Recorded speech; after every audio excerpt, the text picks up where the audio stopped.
a brilliant chemistry Ph.D. from King's College London, publicly scourged across Asian media as greedy forever. This is Yvonne Lui. She traded her academic future for a ruthless baby machine gamble, producing 2 children for a billionaire autocrat. She secured a $250 million settlement, yet suffered the systematic obliteration of her honor. How does an intellectual elite volunteer for the hostile takeover of her own life? Yvonne Lui was born in Hong Kong in 1979, but it was the United Kingdom that shaped her ambitions. In 2001, she was at a critical juncture in her life. She was enrolled as a Ph.D. candidate in chemistry at King's College London. For those unfamiliar with the rigorous demands of British academia, a doctorate in the hard sciences is not a casual undertaking. It requires years of grueling laboratory work, relentless peer review, and a singular dedication to empirical data. Yvonne was not just intelligent. She possessed a highly analytical, systematic mind. Earlier that same year, she had also competed in the Miss Hong Kong pageant, reaching the semifinals.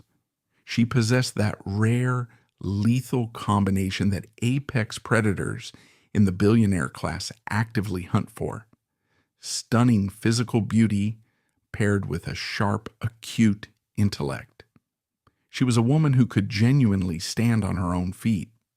The economic reality facing a young academic in the early 2000s offered a stark, linear trajectory. A fresh Ph.D. graduate in chemistry faces a very predictable linear path. It involves years of poorly funded postdoctoral research, scraping by on modest academic stipends, fighting for tenure, and perhaps eventually achieving a comfortable middle-class existence. Contrast this with the atmosphere of the post-9/11 world. The global economy was volatile, yet the ultra-rich were consolidating their wealth into tangible luxury assets at an unprecedented rate. Hong Kong's elite in particular were looking for stable investments and projecting their dominance on an international scale. Yvonne looked at the trajectory of her intellectual labor. She saw the long, slow climb of academic science, and she compared it to the explosive, exponential potential of proximity to extreme wealth. It was in this environment that her rational chemical brain began to calculate a very different kind of equation. She realized that in the globalized economy, her intelligence and her beauty were not just personal attributes, they were highly liquid assets, and the rules of engagement in this world were not written by scientists in laboratories. The rules were set by the hyper-rich, and the audience, the public, the media, the paparazzi, demanded a narrative of either miraculous ascension through wealth or scandalous, ruinous fall.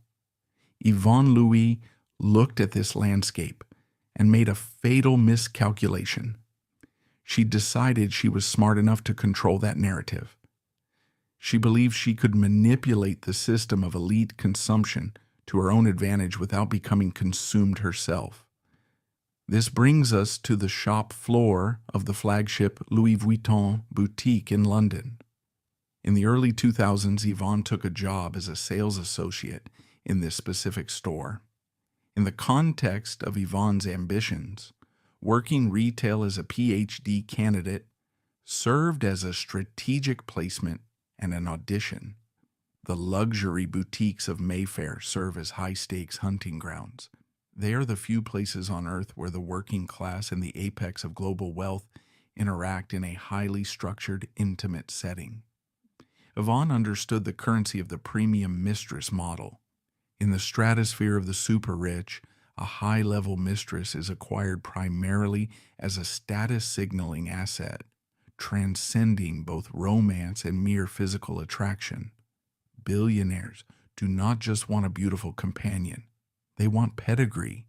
They want someone who can hold a sophisticated conversation at a charity gala, someone whose background validates the billionaire's own intellect and taste. Yvonne knew that her Ph.D. was not just an academic degree.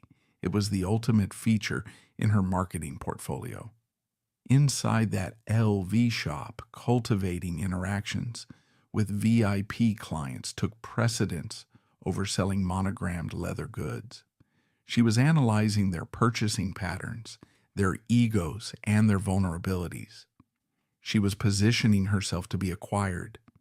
The dynamic on that shop floor is a microcosm of the wider capitalist system. The salesperson is required to project total subservience to the wealth of the client while simultaneously maintaining an air of exclusive brand authority. Yvonne mastered this tightrope walk. She learned how to flatter the egos of men who possess more money than mid-sized nations, all while subtly projecting her own intellectual superiority. She was laying the groundwork for a transition from a woman who sells luxury to a woman who embodies it. And then the target arrived, Joseph Lau. Born in 1951, he was the architect of an immense corporate empire, primarily built through Chinese estates holdings. By the time their paths crossed, he was already a legend in Hong Kong, though often for the wrong reasons. As a ruthless corporate raider, he built his fortune strictly through aggressive hostile takeovers in the property market. His net worth would eventually scale to over $13 billion US. But Lau was equally infamous for his private life. He had a documented history of highly publicized relationships with some of the most famous film stars and beauty queens in Asian cinema. He was a collector. He collected Boeing private jets. He collected Andy Warhol paintings. He collected historic diamonds, and he collected women. He had divorced his first wife in 1992 and operated with absolute impunity, despite facing various shadowy legal issues that would later culminate in a corruption conviction in Macau. Walking into the London Louis Vuitton boutique around 2001, Joseph Lau was explicitly hunting for his next acquisition.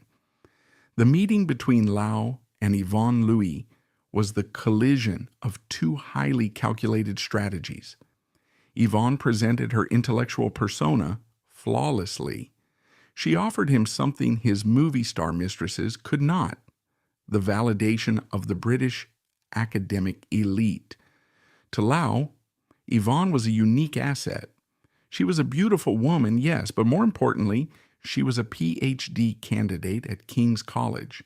Owning her attention, funding her life, and ultimately controlling her future was a testament to his own supreme power. He could buy the intellect that the rest of the world revered. The transaction was never written down. There was no formal negotiation, but the terms were implicitly understood by both parties from the very first extravagant purchase. Yvonne would provide her youth, her status, and her companionship. In return, Lau would grant her access to a financial reality that defied comprehension. It was a silent handshake between a tycoon who believed everything had a price and a scientist who believed she had accurately calculated the risks. Operating strictly as a corporate liquidator, Lau bypassed traditional romance. In the financial markets of Hong Kong, his notoriously aggressive strategy involved identifying an undervalued company, quietly acquiring a significant stake, and launching a sudden paralyzing bid. He applied this exact methodology to his personal life. Upon identifying Yvonne Lui as a target, he deployed his wealth like a blunt instrument, designed to completely overwhelm her frame of reference. For a Ph.D. student accustomed to budgeting for the London Underground and calculating the cost of laboratory supplies, the sudden injection of limitless capital is profoundly disorienting. It alters the brain's chemistry. Lau would sweep into London, a city steeped in old, quiet wealth, and assert his dominance with loud, unapologetic spending. He offered her a glimpse into a world where friction simply does not exist. In Lau's world, commercial flights are replaced by private aviation, reservations at fully booked Michelin-starred restaurants are materialized instantly, and the concept of a price tag is rendered entirely obsolete. This is the most dangerous phase of the premium mistress trap. It is the phase of manufactured dependency masked as extreme generosity. Yvonne was a highly rational woman. She likely told herself that she was merely sampling this lifestyle, observing it with the detached eye of a scientist. She probably believed she could maintain her core identity, her academic rigor, while enjoying the spoils of this billionaire's affection. She thought she was the one in control, managing a wealthy benefactor. But she severely underestimated the corrosive nature of that kind of money. When a billionaire begins to fund your life, they do not just pay for your dinners. They begin to subsidize your reality. They alter your baseline for comfort. Slowly, the idea of returning to a cramped student flat or taking public transport becomes not just unappealing, but physically repulsive. The capital begins to weave a velvet trap around the target. Yvonne held a very specific strategic appeal to a man like Joseph Lau. Lau was a man of insatiable ego. He had already conquered the world of Asian cinema by dating its most glamorous stars. But actresses, while beautiful, are public property. They belong to their fans, their studios, and the media. Yvonne Lui represented a different kind of prize. She was an academic, a woman who operated in a sphere of intellectual elitism that usually looks down upon mere financial wealth. By acquiring Yvonne, by transforming a dedicated scientist into his personal companion, Lau was effectively purchasing intellectual credibility. He was proving that his money could compromise even the most disciplined mind. It was a power play, a demonstration that no amount of education or academic prestige could withstand the gravitational pull of his billions. In the hallowed halls of King's College, Yvonne was a respected researcher, defined by her data and her intellect. But the moment she stepped onto the plush carpets of the Louis Vuitton store and engaged with Joseph Lau, her value system underwent a radical conversion. She transitioned from being an independent producer of knowledge to being a consumer of luxury, funded by a man who demanded absolute unspoken loyalty. She traded the slow, arduous pursuit of truth for the immediate, intoxicating rush of power by proxy.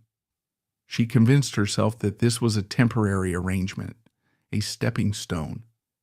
But the unwritten contract had already been signed in her mind. She had accepted the premise that her time, her company, and her image were commodities that could be bought at the right price. By entering Lau's orbit, Yvonne traded the objective, logical world of chemistry for a universe governed entirely by the whims of a single autocrat. This transition required profound cognitive dissonance. During the day, she was a rigorous scientist dealing in facts.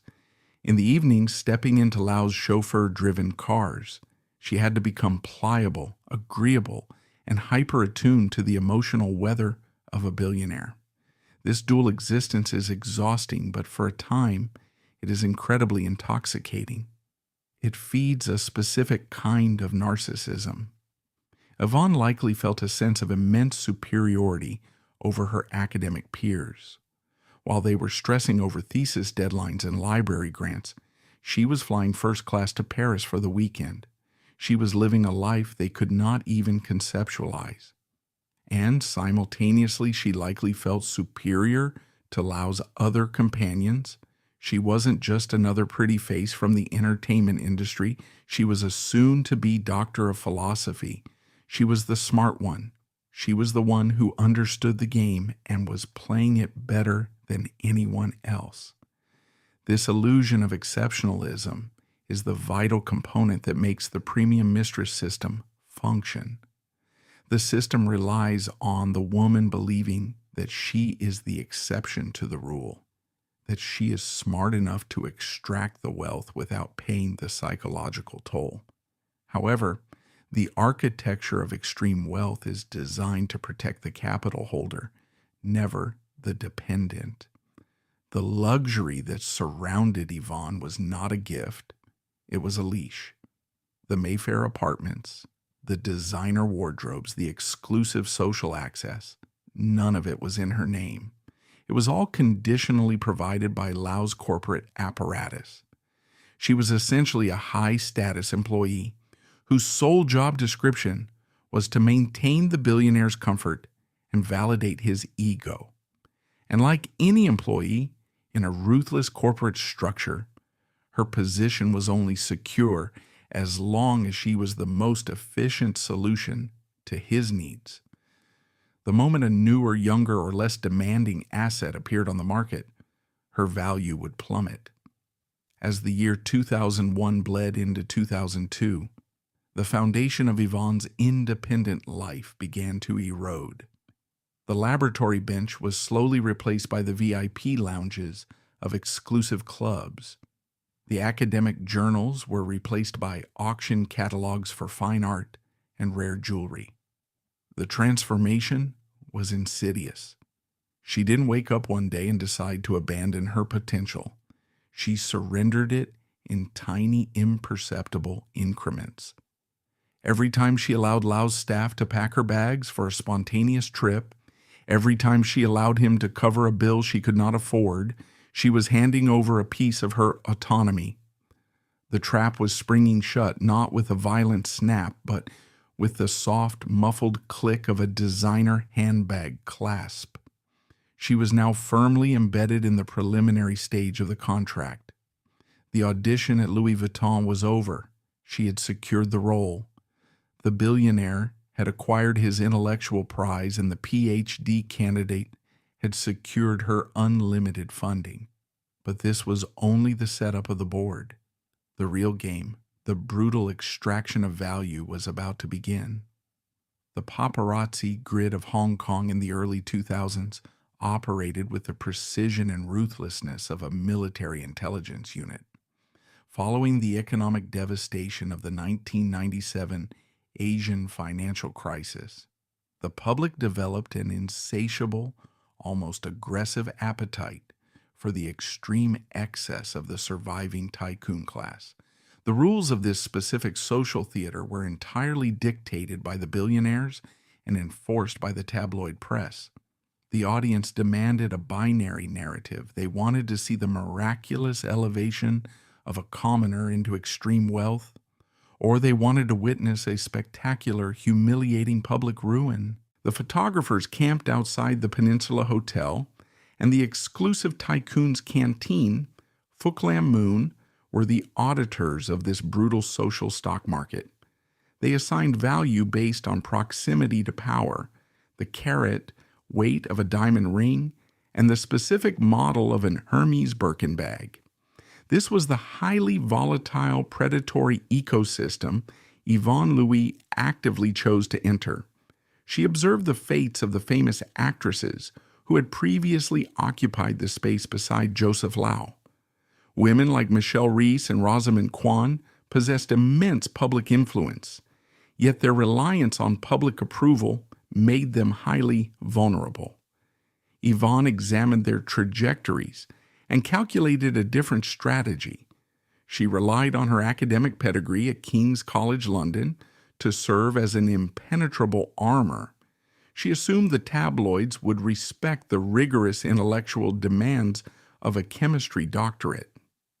She positioned herself to enter the billionaire's orbit not as a disposable entertainment figure, but as a consultant of luxury, an intellectual equal who could navigate the high society boardrooms just as effectively as the Mayfair boutiques. This calculation birthed a profound illusion of control. Yvonne treated the initial years of the arrangement as a highly lucrative, open-ended research grant.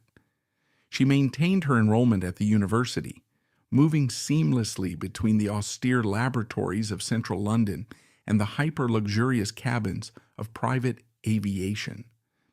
She managed this extreme cognitive dissonance by compartmentalizing her reality. During the day, she analyzed complex molecular structures and engaged in rigorous peer review. In the evenings, she navigated the volatile, emotional landscape of a corporate raider who demanded absolute loyalty and immediate availability. She believed she was managing Lau, extracting the capital necessary to elevate her own independent social standing while keeping her core identity intact. She insisted on being addressed as Dr. Lui in professional and social settings, using the title as a shield against the inevitable whispers of the elite circles she now inhabited. She dictated the menus for extravagant dinner parties, selected the vintages of rare Bordeaux, and curated the interior design of the properties she resided in. She mistook this administrative authority for actual power. The reality of the power dynamic was entirely different. Joseph Lau did not enforce his dominance through raising his voice. He enforced it through a complete logistical monopoly. He deployed his vast wealth to systematically erase every point of friction in Yvonne's daily existence. The transition from an independent student to a dependent asset was executed flawlessly. The lease on her London accommodation was replaced by secure access to properties owned by Chinese estates holdings. Her transportation was handled entirely by a fleet of private drivers and security personnel who reported her movements directly to Lau's family office. The most lethal weapon in this transition was the supplementary black credit card. The card bore Yvonne's name, creating the illusion of immense purchasing power. She could acquire rare jewelry, designer wardrobes, and fine art at a moment's notice. Every transaction, however, generated a precise data point logged by Lau's accountants.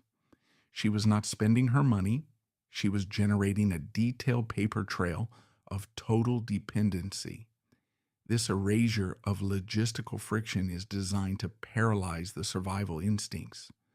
When a person no longer has to negotiate a lease, book a commercial flight, or check a bank balance, the mental muscles required for independent survival rapidly atrophy.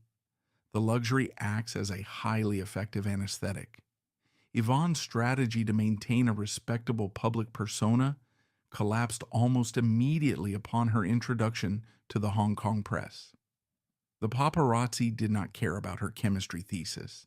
They documented her exact arrival times at Phuc Lam Moon.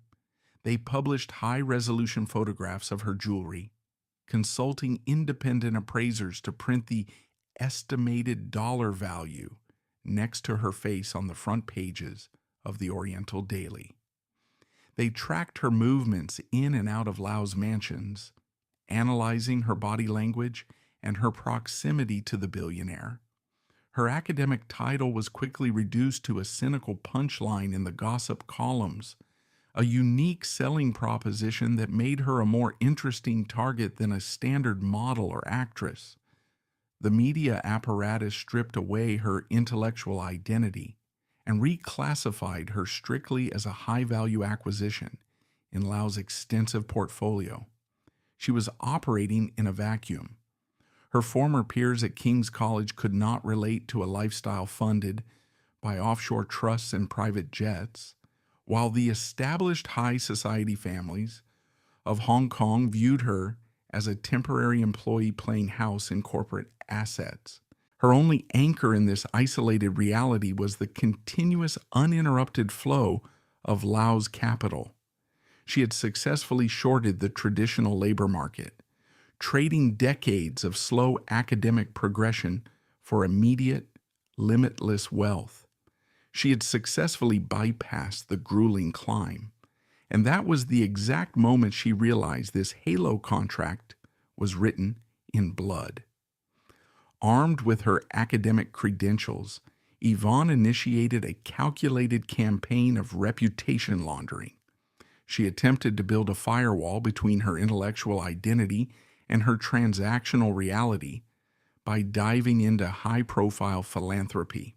She aggressively enforced the title Dr. Lui at charity galas and environmental summits, believing she was elevating her personal brand above her sordid domestic arrangement. However, she fundamentally misunderstood that in the ultra-high net worth demographic, charitable foundations are merely sophisticated extensions of the family office's PR department. The society elites gladly accepted her massive donation checks drawn from Lau's accounts, but behind closed doors, the social arithmetic remained unchanged. They viewed her not as a fellow power broker, but strictly as a temporary articulate administrator of Lau's disposable income. Her Ph.D. did not grant her immunity. It simply made her a more presentable proxy for his wealth. While Yvonne was busy attempting to manage her public image, the internal mechanics of the unwritten contract were escalating rapidly. The billionaire system operates on the principle of maximum return on investment. Lau had provided the Mayfair apartments, the unlimited credit lines, and the private aviation. The system now required a yield. In the dynastic patriarchal architecture of Asian tycoon capitalism, the ultimate yield is not social prestige, it is biological continuity. The relationship transitioned from a high-status acquisition to a transactional breeding program. In the year 2002, Yvonne gave birth to their first child, a daughter named Zoe. This event must be analyzed outside the conventional parameters of romance or family building. In the cold calculus of the premium mistress model, producing a child is the deployment of the ultimate irreversible leverage. It is an insurance policy. Yvonne recognized that her youth was a depreciating asset, and her intellectual novelty would eventually wear off. A biological heir, however, created an unbreakable legal and financial tether to the billionaire. The birth of the child was a massive strategic victory in her campaign for permanent security. The immediate aftermath of the birth validated her calculations. The influx of wealth reached unprecedented levels. The paparazzi documented an endless stream of luxury goods, bespoke jewelry, and property transfers. But this biological milestone also triggered a catastrophic shift in the power dynamic. Before the child, Yvonne's primary value was her companionship and her status as an intellectual trophy. She retained a fractional theoretical ability to walk away. Once the child was born, that theoretical exit vanished completely. She was no longer just a companion. She was the custodian of a high-value dynastic asset. And with that custody came a terrifying escalation in surveillance and control. The perimeter of her gilded cage shrank dramatically. The billionaire's family office, which previously managed her travel and expenses, now managed her entire existence. Teams of bodyguards, nominally assigned to protect the infant, served a dual purpose as a permanent domestic intelligence unit. Every movement, every interaction, and every minor logistical decision was monitored, logged, and reported back to the central authority. She had traded her final remaining piece of leverage, her physical autonomy, for a permanent position on the payroll. The financial structures surrounding children born into these specific arrangements are designed to maximize the patriarch's control while entirely bypassing the mother. The massive wealth generated by the birth does not flow into the mother's personal bank accounts. It is immediately locked into complex offshore trust structures. The beneficiary of the trust is the child, the trustee possessing absolute discretionary power over the distribution of funds is always the billionaire or his designated legal representatives. The mother is deliberately excluded from the financial architecture. She is granted access to the lifestyle. She lives in the mansion, she flies on the jet, she wears the diamonds, but she owns absolutely nothing. Her entire material reality is completely derivative. She is permitted to enjoy the dividends of the child's trust, but only as long as she remains compliant and useful to the patriarch. This mechanism systematically strips the woman of any independent financial power, ensuring she can never utilize the child's wealth to fund an escape or mount a legal challenge. Yvonne, the brilliant scientist who had mapped complex molecular bonds, was now permanently bonded to a financial structure she could not control and could not dismantle. This environment of extreme surveillance and financial impotence breeds a specific type of psychological warfare within the household. The pressure to maintain the billionaire's favor becomes an all-consuming 24-hour occupation. The target must constantly calibrate her behavior, her appearance, and her emotional responses to align perfectly with the volatile moods of a man who faces zero consequences for his actions. It is a state of chronic, high-stakes emotional labor. Yvonne, accustomed to the logical, predictable environment of the laboratory, found herself navigating a domestic minefield where the rules were rewritten daily by an autocrat. Any display of intellectual arrogance, any attempt to assert the boundaries she thought she had established with her academic title, was met with swift, silent logistical punishment. The private jet might suddenly be unavailable. The credit card limit might mysteriously hit a ceiling. The invitations to key social events might be routed elsewhere. The system corrects disobedience not through argument, but through the sudden, terrifying withdrawal of privileges. The most lethal threat to a woman in this position is not the billionaire's anger, it is his boredom.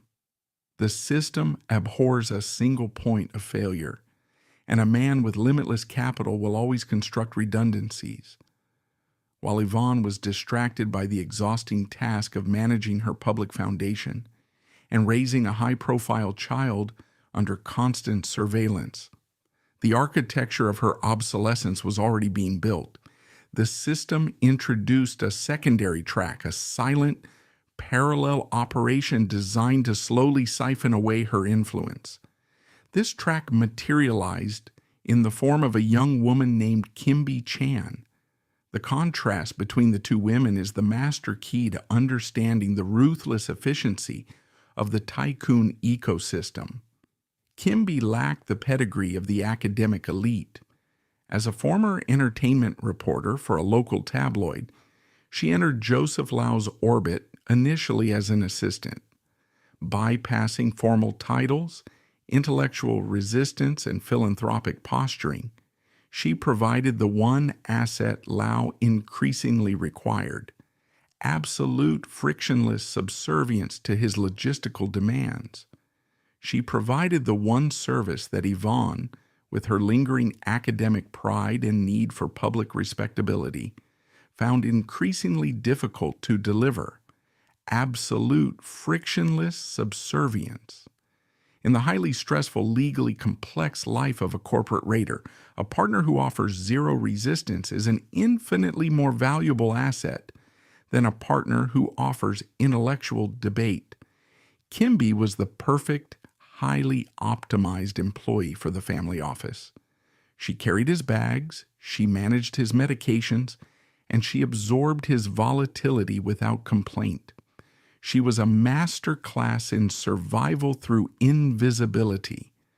Yvonne recognized the threat immediately. The introduction of Kimby was not a secret affair. It was a transparent structural demotion. The billionaire was actively running a comparative analysis between his two primary assets. He was testing the high-maintenance intellectual against the low-maintenance pragmatist. Faced with this existential crisis, Yvonne reverted to the only strategic maneuver the system allows. She doubled down on the biological imperative. She attempted to solidify her depreciating position by producing a higher value asset. In 2010, she gave birth to a son. In the archaic, fiercely traditional mindset of the Chinese corporate dynasty, a male heir is the ultimate currency. It is the key to the core inheritance. Yvonne believed that by delivering the son, she was executing a checkmate against her rival.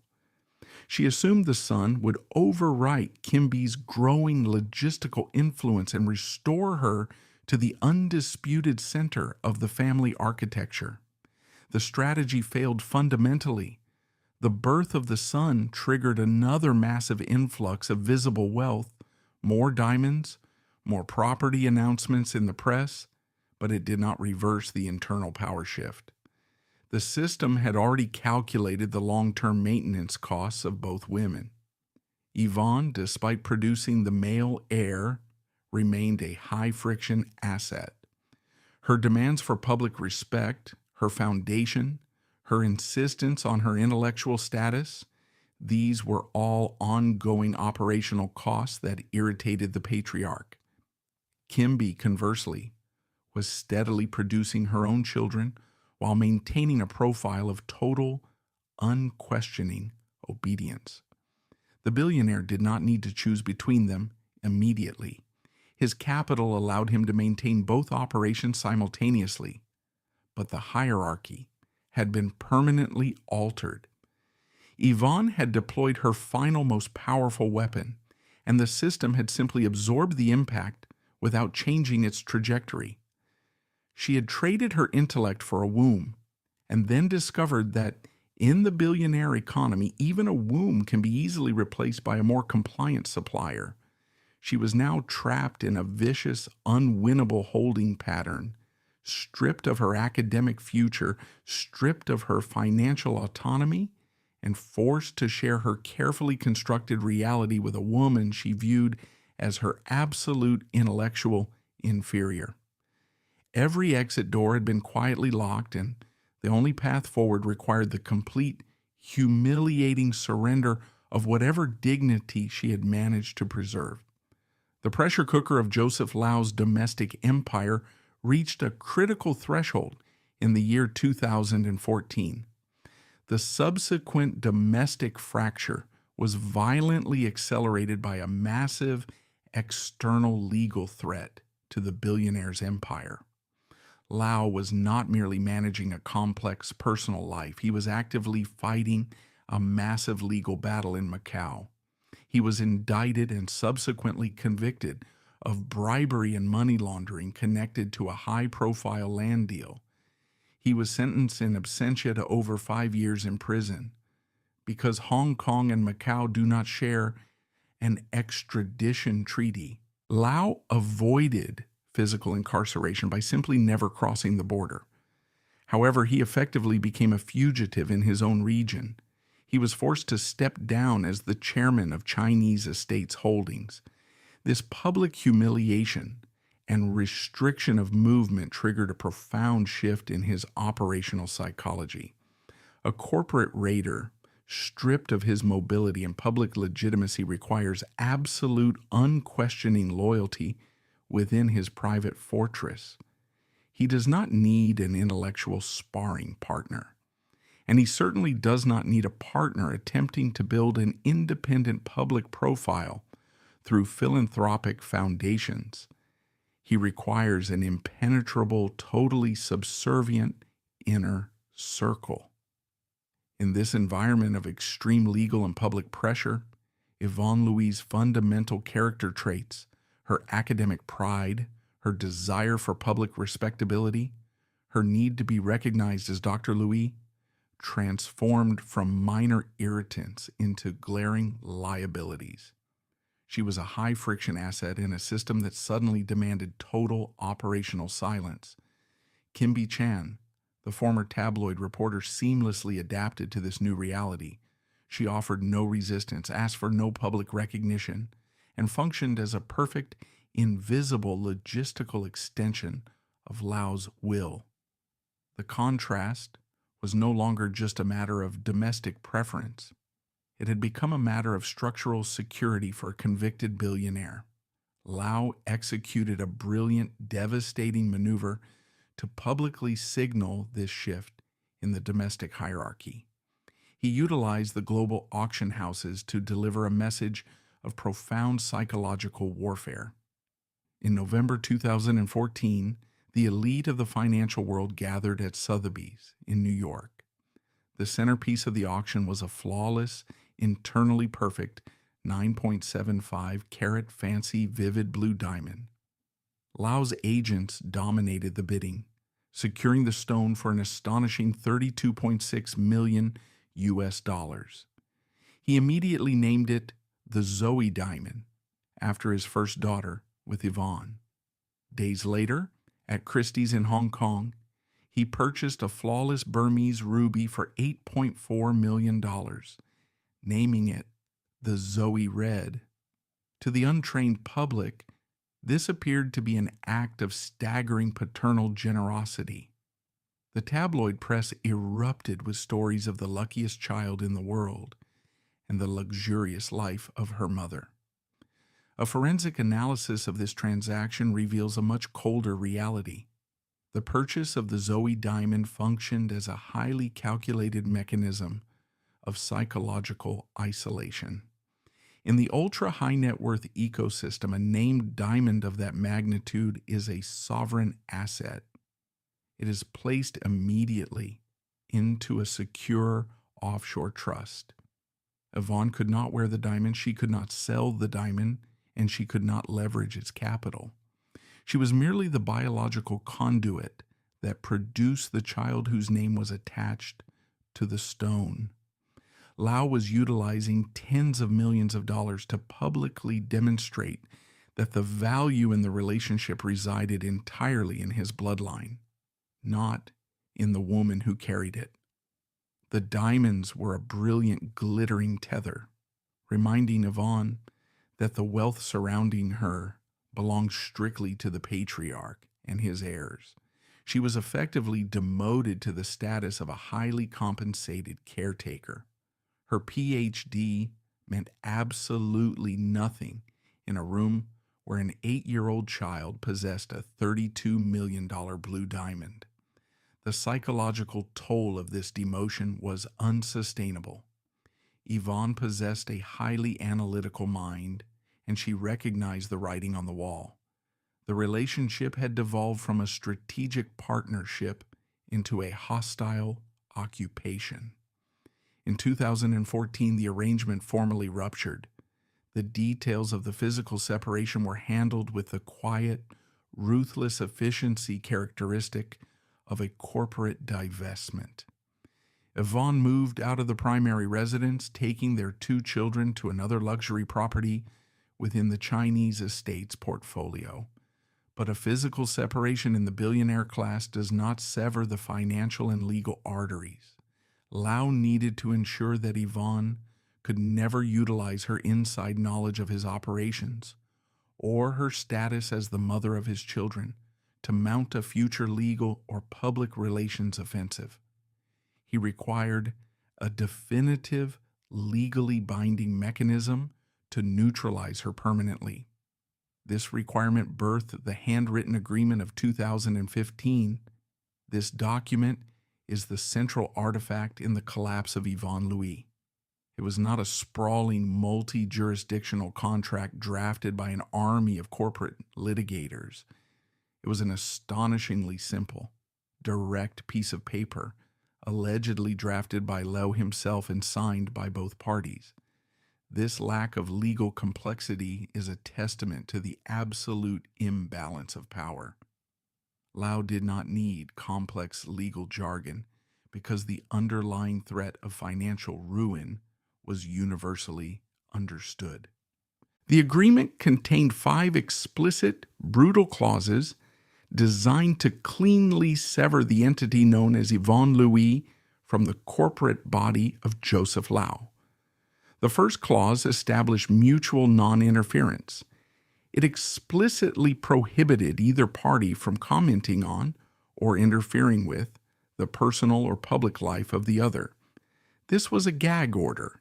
It formally stripped Yvonne of her ability to utilize the press, neutralizing the only theoretical weapon she possessed.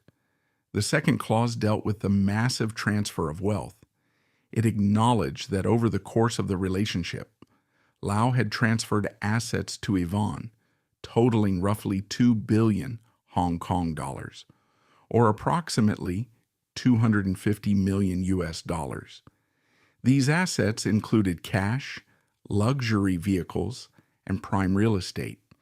The clause stipulated that this transfer constituted a complete and final financial settlement.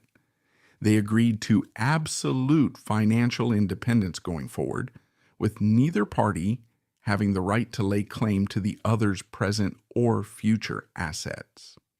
The third clause was perhaps the most psychologically devastating. It required Yvonne to formally acknowledge in writing that she held no status, rights, or expectations as a lawful spouse. She was forced to sign her name to the exact definition the tabloids had always used against her. She was officially, contractually classifying herself as a compensated mistress. The fourth clause addressed the children. Lau retained total, unquestioned discretion over all future child support and educational funding. Yvonne had no legal standing to demand specific financial allocations for the heirs. The final clause mandated strict permanent confidentiality regarding the terms of the agreement and the history of their relationship. The cognitive failure that led a woman with a doctorate in chemistry to sign this document is profound. Yvonne Lui looked at the 2 billion Hong Kong dollars in assets and envisioned a masterful exit strategy. She assumed the contract was a permanent shield, securing her freedom and protecting her accumulated wealth from Lau's future volatility.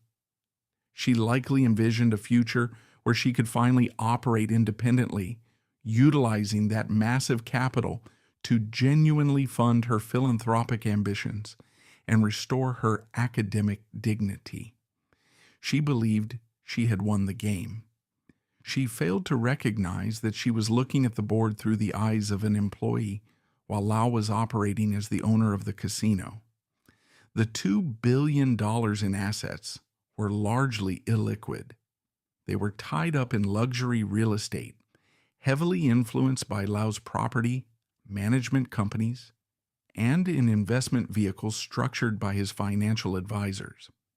More importantly, she completely underestimated the sheer gravity of Lau's capital and the punitive nature of his personality. By signing the agreement, she permanently surrendered her only remaining point of leverage: her proximity to him and her potential to disrupt his public narrative. She traded her strategic position for a fixed settlement, failing to realize that in the world of the super rich, a settlement is only valid as long as the billionaire decides to honor the spirit of it. The trap was now fully armed. The handwritten agreement did not buy her freedom. It systematically isolated her. It legally severed her from the central power structure while leaving her entirely dependent on the passive income generated by the assets he had provided. She was a satellite cut loose from the gravitational pull of the planet, drifting in an environment she did not control. She maintained the illusion of immense wealth, residing in a mansion and utilizing private staff, but the underlying architecture of her life was fundamentally hollow. She was entirely reliant on the premise that a man convicted of corporate bribery would strictly adhere to a handwritten gentleman's agreement regarding his former mistress. This precarious equilibrium held for a brief period. Yvonne attempted to project an image of serene independence. She was occasionally photographed attending high-end art auctions or society luncheons, desperately trying to project the aura of a self-made woman managing her own wealth. But the reality of her isolation was becoming apparent. The society elites of Hong Kong, highly attuned to the shifting winds of tycoon capital, immediately recognized the demotion. Without the active, visible backing of Joseph Lau, Dr. Lui was no longer a power broker. She was simply a wealthy single mother holding a depreciating social asset. The invitations to the most exclusive inner circle events began to dry up. The philanthropic foundations that had previously clamored for her association suddenly found other patrons. The system was quietly, efficiently purging her from its ranks. While Yvonne was attempting to navigate her newly diminished reality, Kim Bi-chan was rapidly consolidating power within the Lau Empire. Unburdened by the need for public intellectual validation, Kim Bi focused entirely on the internal logistics of the family office. She managed the billionaire's complex medical schedule, oversaw the staffing of his multiple properties, and integrated herself seamlessly into the daily operations of his life. She was securing the position not through demands or public posturing, but through indispensable utility. The contrast was stark and absolute. Yvonne had fought for a contract that granted her independence. Kim Bi fought for total integration into the machinery. The fatal flaw in Yvonne's reliance on the 2015 agreement was exposed when she failed to account for a catastrophic variable, the biological vulnerability of the billionaire himself. She had calculated her financial security based on a static environment. She assumed Lau would remain a distant, powerful entity, managing his empire from his Macau exile, content to leave her alone with her real estate portfolio. She did not formulate a contingency plan for a scenario where the omnipotent patriarch suddenly faced a severe existential crisis. She viewed the contract as a mathematical formula, a set of fixed rules that guaranteed her safety. She forgot that in the ecosystem of absolute power, rules are completely suspended the moment the sovereign's survival is threatened. The moment of crisis arrived rapidly. Lau's health, strained by decades of relentless corporate warfare and a notoriously lavish lifestyle, began a steep, terrifying decline. The man who had controlled markets and dictated the fates of publicly traded companies was suddenly entirely dependent on a network of specialists and medical machinery. This biological failure shattered the carefully constructed facade of the 2015 agreement. It exposed the brutal reality that a handwritten contract cannot protect a dependent asset when the primary source of capital is fighting for his life. Yvonne Lui was about to learn that she had not escaped the billionaire's orbit. She had merely placed herself in a position where she could be completely destroyed by its collapse.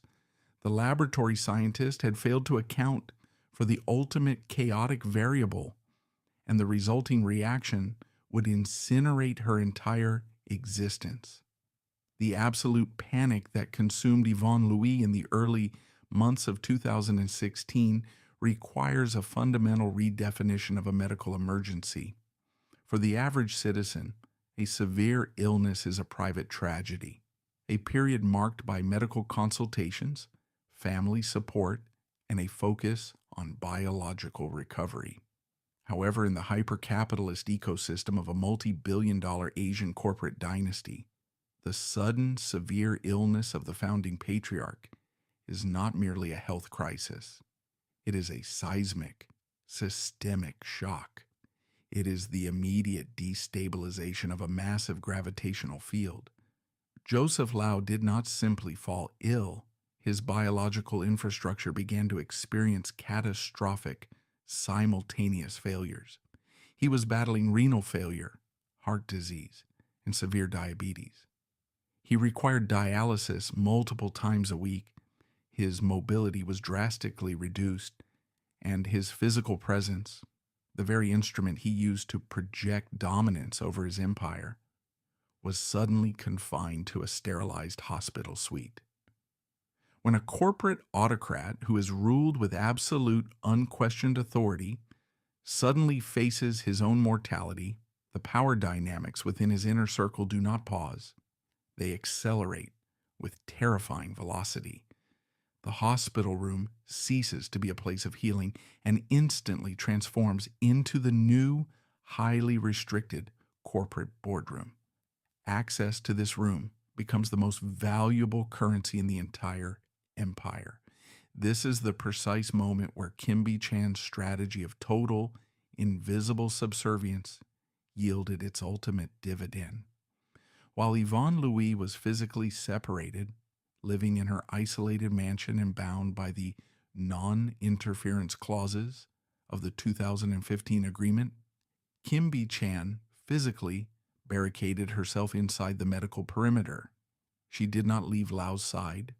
She managed the doctors, she coordinated the security detail, and she became the sole indispensable conduit between the failing billionaire and the outside world. She essentially became the gatekeeper to the throne during an active succession crisis. Trapped in an informational void, Yvonne's psychological architecture during this period began to fracture. She was the mother of two of Lau's heirs, yet she was legally classified as an outsider. The 2015 agreement, the very document she thought would guarantee her independence, had become a straitjacket.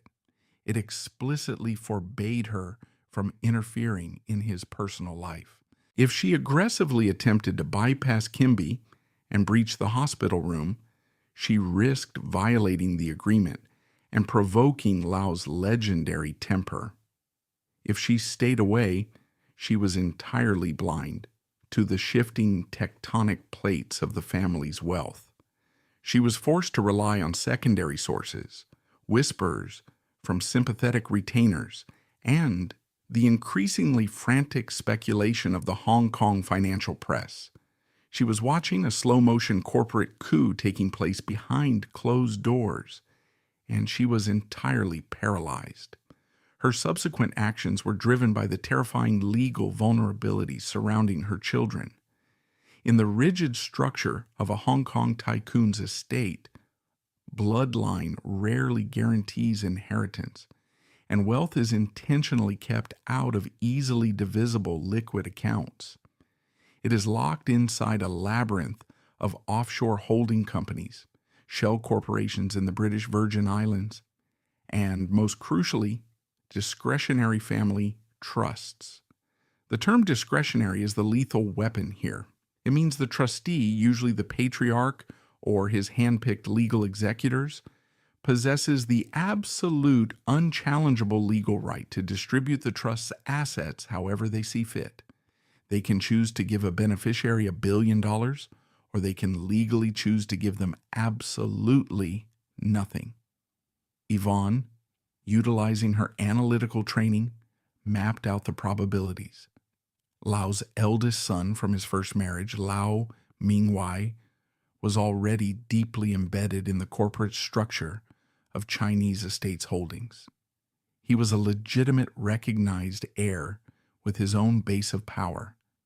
Kimby Chan was currently holding the physical high ground, proving her absolute loyalty at the billionaire's deathbed and actively securing the future for her own children. If Joseph Lau died in that hospital bed while the current power dynamics were in place, Yvonne realized with chilling clarity that she and her two children would be systematically annihilated by the surviving factions. The legitimate heirs and Kimby Chan would have zero financial or emotional incentive to distribute a single dollar of the core assets to the children of an arrogant, exiled academic who had demanded a separation contract. The 2 billion Hong Kong dollars Yvonne had secured in 2015 might cover her property taxes and basic lifestyle, but it was a rounding error compared to the multi-billion-dollar core inheritance her children were about to be locked out of. This is the existential terror that triggered the fatal miscalculation. It is the catalyst for the big beat that the media would later completely misinterpret. Driven to the absolute brink of panic by the informational blackout and the looming threat of total disinheritance, Yvonne Lui made contact. According to the subsequent leaks and public accusations, she initiated a series of communications with the legal apparatus surrounding Joseph Lau. She allegedly bypassed the hospital room entirely and went straight to the family office lawyers.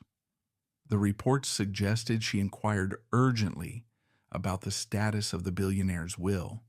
She asked for specific clarifications regarding the structure of the trust funds designated for her daughter, Zoe, and her young son. Furthermore, in a detail that the tabloids would later feast upon, she allegedly made calls to inquire about the reimbursement of relatively minor day-to-day expenses, ensuring that Lau's office was still processing the financial logistics of her household. On the surface, to a public entirely ignorant of the brutal mechanics of tycoon succession, this sequence of actions looked like the absolute pinnacle of cold-blooded avarice. The narrative practically wrote itself. The calculating Ph.D., devoid of human empathy, refuses to hold the hand of the dying man who made her rich, and instead spends her time harassing his lawyers to ensure her payout is secure before his corpse is cold. It fed perfectly into the archetype of the greedy mistress that the paparazzi had spent a decade constructing. This surface-level interpretation is precisely what Joseph Lau, and later the public, accepted as absolute truth. However, when we apply a forensic investigative lens to this timeline, a profound twist emerges. Stripping away the emotional judgments regarding her absence from the hospital reveals a frantic defensive corporate maneuver. Driven by the threat of total disinheritance, Yvonne's phone calls to the lawyers functioned as frantic, desperate reconnaissance rather than an offensive strike of greed. Inquiring about the will and trust structure served strictly to establish the baseline of her children's survival. She needed to know if Lau had finalized the legal protections that would prevent his eldest son, or Kimby Chan, from legally erasing Zoe and her brother from the dynastic ledger the moment Lau's heart stopped. She was dealing with lawyers because lawyers deal in binding contracts, whereas the hospital room dealt only in emotional manipulation, a game she knew she had already lost to Kimby. Even the much ridiculed inquiries regarding minor household expenses serve a specific diagnostic purpose. In the corporate world, when a parent company is preparing to divest or cut off a subsidiary, the first warning signs are often the sudden rejection of routine, low-level operational expenses.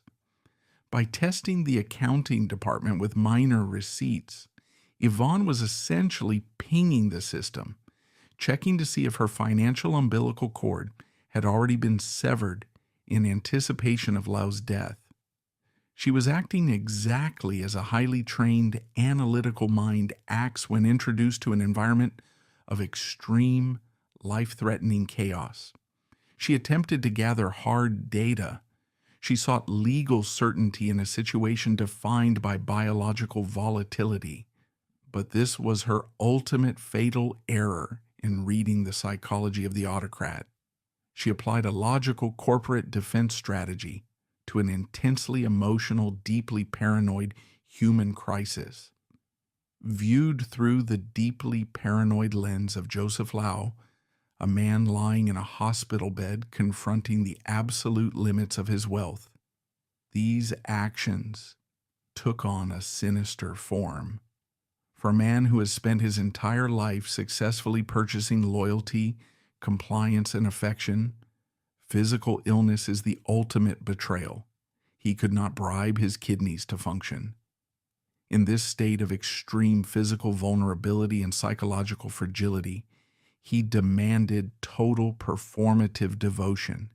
He needed his assets, including his human assets, to rally around him, to validate his existence, and to mourn his potential passing. Kim Bi-chan provided this performance flawlessly. She slept on hospital cots. She managed his diet. She projected an image of absolute, selfless dedication. She allowed him to feel like a worshipped patriarch rather than a dying patient. Against this backdrop of subservience, the reports of Yvonne's actions landed like a physical blow. When the lawyers inevitably informed Lau that his former partner was actively inquiring about the dispensation of his estate while he was awaiting a high-risk organ transplant, he did not view it as a mother protecting her children. He viewed it through the deeply paranoid lens of a corporate raider who suspects a hostile takeover. He saw a cold, calculating intellectual who had already extracted $250 million from him, now circling his deathbed like a vulture, eager to pick the meat from his bones. He interpreted her reliance on the 2015 non-interference agreement not as compliance, but as a convenient excuse to avoid the unpleasant, unglamorous work of nursing him. The contrast was absolute, and it finalized the hierarchy in Lau's mind forever. Kim Bi was the loyal soldier willing to die in the trenches. Yvonne was the mercenary negotiating her severance package while the citadel was under siege. For Lau, the calls to the lawyers were the ultimate confirmation of a suspicion that had likely been brewing since she first demanded to be called Dr. Lui. The suspicion that she never truly loved him, but only loved the capital he represented. The tycoon ego, bruised by illness and facing mortality, requires a villain to project its anger upon. Yvonne Lui, through her panicked, logical attempts to secure her children's legal standing, had unknowingly volunteered for the role.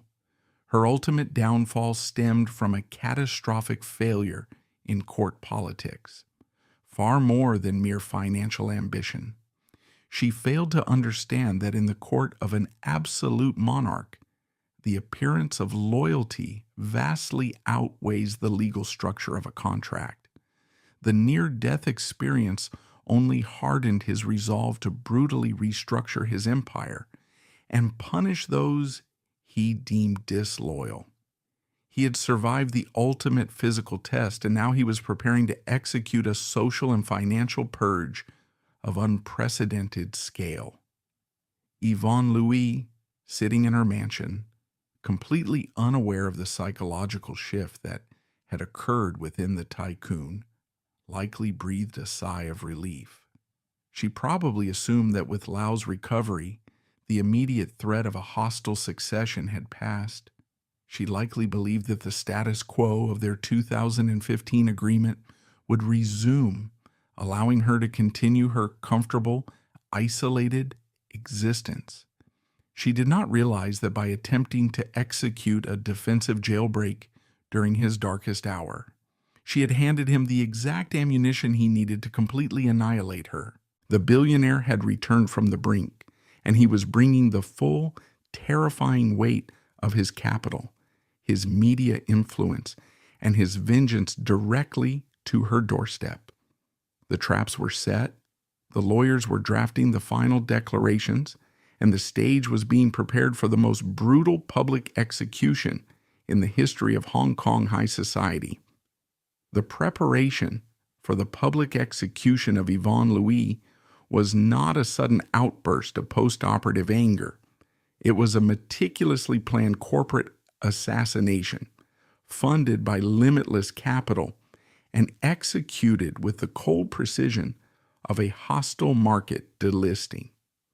Joseph Lau had emerged from the surgical ward with a stabilized biological infrastructure and a crystallized vision of his domestic empire's future. He recognized that as long as Yvonne retained any public ambiguity regarding their relationship or her financial standing, she represented a lingering reputational liability. In the high-stakes theater of Hong Kong's tycoon class, it is never sufficient to merely separate from a partner who has fallen out of favor. The patriarch must publicly, unequivocally demonstrate his absolute dominance, proving to his shareholders, his rivals, and his remaining dependents that his authority is absolute and his vengeance is total. Lau decided to utilize the most traditional, permanent, and devastating weapon available in the Asian media landscape, the front-page print advertisement. In November 2016, he authorized a massive media buy across the city's most widely circulated publications, including the Apple Daily and the Oriental Daily. He did not grant an exclusive interview where his words could be edited or misconstrued by a journalist. He purchased the ink and the paper outright, ensuring that his exact unfiltered indictment would be physically delivered to millions of doorsteps and displayed on every newsstand in the financial district. When the citizens of Hong Kong opened their morning papers on November 15th, they were not met with standard tabloid gossip. They were confronted with a brutal, legally vetted manifesto. Lau published a 5-point open letter that systematically dismantled every layer of the public persona Yvonne had spent 15 years constructing. The language of the statement was chilling in its bureaucratic detachment. He began by permanently clarifying her title. She was not Dr. Lui, the philanthropist. She was explicitly defined as a former companion, a woman who held absolutely no status as a legal spouse. He then weaponized the very financial settlement she had secured in the 2015 written agreement. He publicly disclosed the exact figure of the assets he had transferred to her. 2 billion Hong Kong dollars, comprising property, cash, and luxury items. He wielded this massive sum not as proof of his generosity, but as the central piece of evidence in his prosecution. He argued that this staggering amount was more than enough to render her an independently wealthy woman for the rest of her natural life, entirely capable of supporting herself and her children without ever requiring another dollar from his estate. But the fatal blow, the phrase that would permanently define her legacy, was buried in his assessment of her character. Lau stated to the public that despite possessing $250 million, her appetite for his capital remained insatiable. He officially branded her with the term greedy forever. He claimed that even if he were to give her $10 billion, she would still betray him for a single dollar more. He accused her of fabricating receipts, of calculating every minor financial interaction, and of prioritizing her own enrichment while he was literally fighting for his life in a hospital bed. By publishing this in the most widely read newspapers in the city, Lau achieved a total psychological and social victory. He did not just cut off her funding, he obliterated her honor. He used the immense scale of his wealth to purchase the narrative, ensuring that the entire society viewed her through the lens of a failed, avaricious gold digger.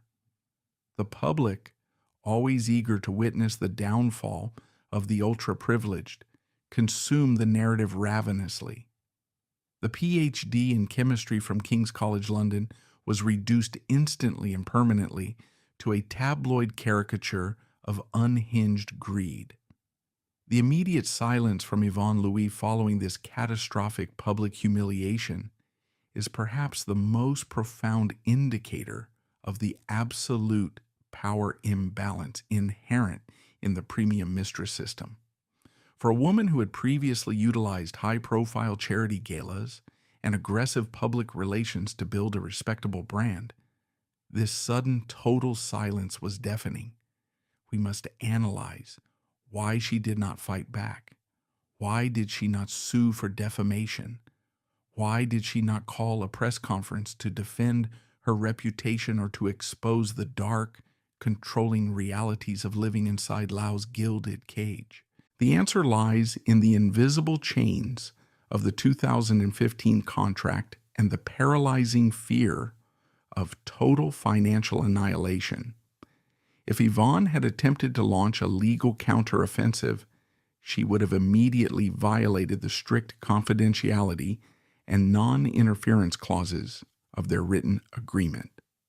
Lau's retaliation would not have been confined to newspaper ads. It would have shifted to the courtrooms.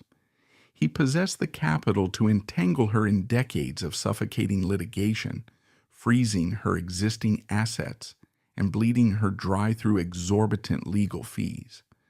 Furthermore, any public defense she mounted would only invite Lau to release even more damaging private surveillance data or financial records. She was caught in a perfect, inescapable trap. Her intellect, her academic training, and her critical thinking skills could not formulate a counter strategy because she was operating in a system where the opponent owned the judges, the jury, and the printing presses. Her only viable option for survival was absolute humiliating submission. She was forced to absorb the public execution and retreat into the shadows. Today, Yvonne Lui lives a life of extreme and forced obscurity. She resides in a high-security luxury property, surrounded by the physical trappings of immense wealth, but she is effectively a ghost within Hong Kong's high society. The invitations to the elite charity balls have permanently ceased. The society matriarchs who once smiled beside her in photographs now pretend she never existed.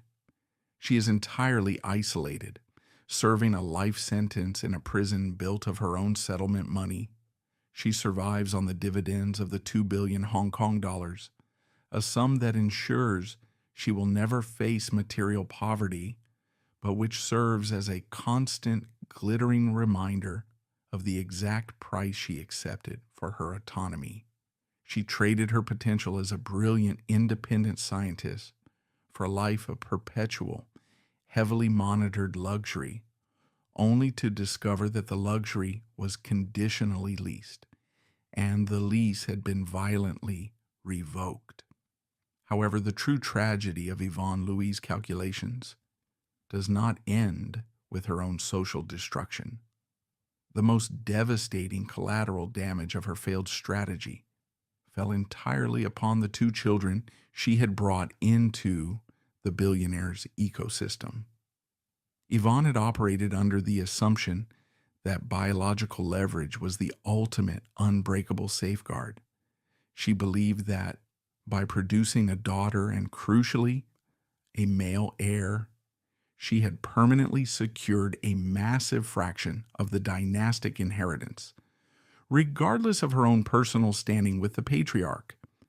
She fundamentally misunderstood the sociopathic pragmatism of the corporate succession process.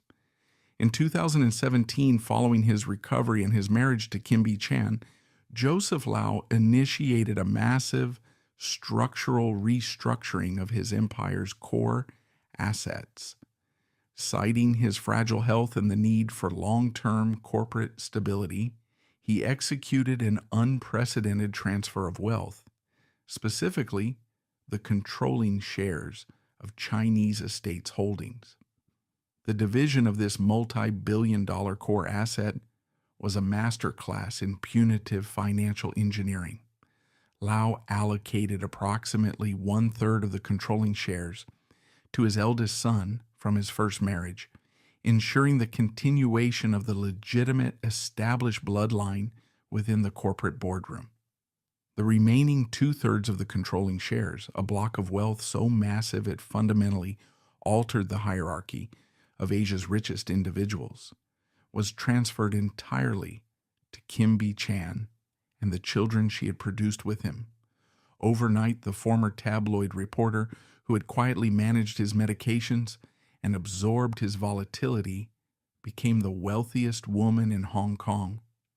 And what of the children of Yvonne Lui, the heirs she had sacrificed her academic career to produce? They were systematically, legally amputated from the core power structure of the dynasty. Lau did not leave them destitute. He is a man who understands the optics of basic duty.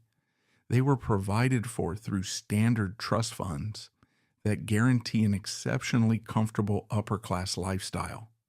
They will never have to work a conventional job. But they were entirely stripped of the power, the voting shares, and the dynastic legacy of Chinese estates. They were demoted from apex predators in the billionaire ecosystem to mere wealthy bystanders. The $32 million Zoe diamond, once a symbol of Yvonne's triumph, was rendered completely hollow. It is merely a shiny rock locked in a vault, belonging to a daughter who will never sit at the head of the boardroom table her father built.